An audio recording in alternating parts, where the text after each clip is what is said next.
This is how to pay your electricity bill on Jumiabot networks. We have for prepaid and postpaid. So let's get started. So type jumiabot.com and register on the platform. That's the website. That's how to create account. That referral ID, leave it to 1. Create your 4-digit PIN and sign up. Once you are done, enter your username and your password and sign up. Then next you click on fund wallets. You can pay with ATM card. That's it. Click on the ATM card there. Then you will enter your amount you want to pay. Then select the gateway, Monify, and click on fund wallet. Once you are done, go back to your dashboard. That's it. You can also pay with bank transfer, Wema Bank, Sterling Bank, Providence Bank. Click on it. Just scroll down. Then once you are done funding your wallet, click on pay utilities. Once you click on it, you will see pay bills. Click on pay bills, bill payment.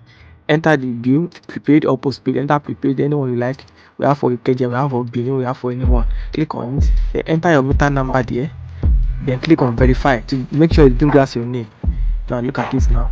It will bring out the person's name. That's the person's name. Click on OK. Enter the amount. And once you are done entering the amount, click on purchase. And your electricity token will be generated instantly. Go and load it on your prepaid meter. So what are you still waiting for? Sign up today on jumiabot.com. Register, fund your wallet, and pay your bills. You can also pay for your DSTV, GoTV, and Startime subscription. Also buy data on the app. Thank you.